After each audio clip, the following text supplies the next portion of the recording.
రాష్ట్రంలో SC ST ఉప ప్రణాళిక నిధులు సక్రమ అమలుకు ఎట్టకేలకు ప్రభుత్వం ఓ ముందడుగు వేసింది. ఈ మేరకు మంత్రివర్గ ఉపసంఘం అందించిన నివేదికకు చట్టబద్ధత కల్పించేందుకు ప్రత్యేకంగా అసెంబ్లీ సమావేశాలు ఏర్పాటు చేస్తామని ప్రకటించింది. అయితే ఉపసంఘం నివేదికపై స్పందించిన ముఖ్యమంత్రి థియరీ రాసినంత తేలిగ్గా ప్రాక్టికల్స్ జరగవని అంగీకరించడంతో క్షేత్రస్థాయిలో మంత్రివర్గ సిఫార్సుల అమలు ఏ మేర సాధ్యమన్నది ఇప్పుడు ప్రశ్నార్థకంగా మారింది. బలహీన వర్గాలకు వెచ్చించాల్సిన నిధులు ఇతర శాఖలకు దారి మళ్లించిన పాలకులు తాజా సిఫార్సుల ద్వారా అర్హులకు ఏ మేర లబ్ధి చేకూర్చగలరో వేచి చూడాలి.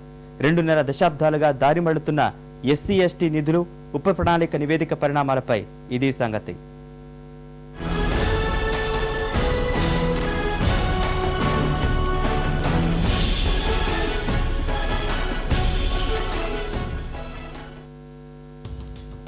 సమాజంలో అన్ని వర్గాలకు సమాన అవకాశాలు అందుబాటులో ఉంటేనే సమగ్రాభివృద్ధి సాధ్యమన్నది అందరూ అంగీకరించిన ప్రాథమిక సూత్రం. అణచివేతకు గురైన వర్గాలకు సామాజిక, ఆర్థిక, రాజకీయాల్లో సాంఘిక న్యాయం దక్కే విధంగా అవసరమైన అన్ని హక్కులు, అధికారాలు భారత రాజ్యాంగ నిర్మాతలు ప్రతిపాదించారు.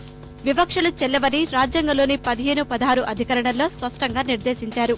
అసమానతలు లేకుండా చూసేందుకు ప్రభుత్వాలకు ప్రత్యేక అధికారాలు కల్పించారు. కానీ ఆ ఆశయాల్ని ఆచరణలో పెట్టే విషయంలో ప్రభుత్వాలు కప్పదాటు వైఖరిని ప్రదర్శించాయి.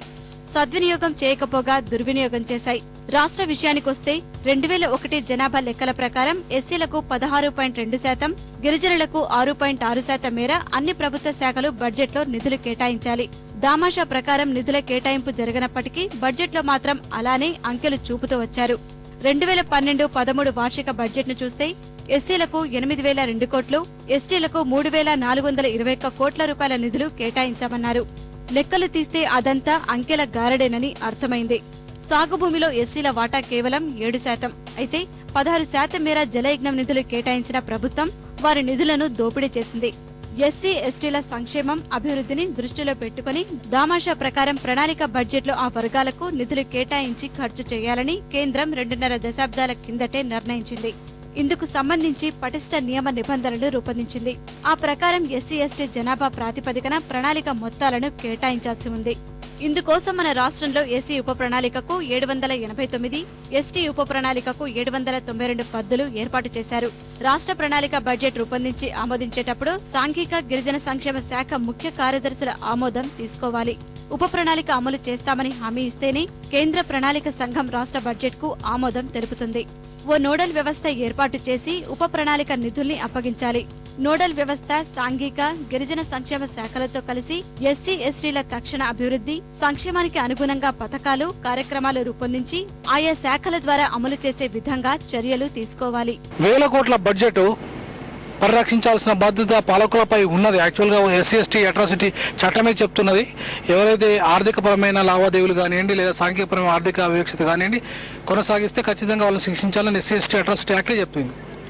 ఇంత స్పష్టంగా యాక్టును ఉన్నప్పటికీ యాక్టును అమలు చేయడంలో విఫలం చేశారు. ఇంతవరకు ఎస్సీ ఎస్టీ అట్రాసిటీ యాక్ట్ 2% మాత్రమే అమలు అవుతుంది తప్ప 88% ఇంతవరకు అమలు కావడం లేదు. చట్టంలో ఎవరికి శిక్షలు పడడం లేదు.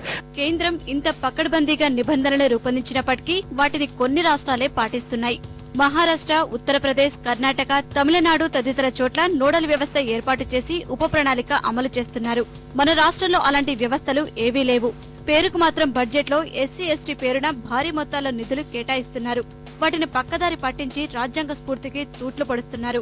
పులివెందుల భూగర్భ డ్రైనేజీ నిర్మాణం, హైదరాబాద్ మూసీ నది ప్రక్షాళన, హుస్సేన్ సాగర్ పూడికతీత, ఔటర్ రింగ్ రోడ్డు పనులకు 100 కోట్ల ఎస్సీ ఎస్టీ నిధులు దారి మళ్లించారు. ఇలా గత 2 దశాబ్దాలుగా దాదాపు 22,000 కోట్ల రూపాయల ఉప ప్రణాళిక నిధులు దారి మళ్లించారు. మనం అనుకున్నంత ప్రగతి మనం చేయగలిగినంత చేయలేదని స్పష్టంగా అర్థమైంది.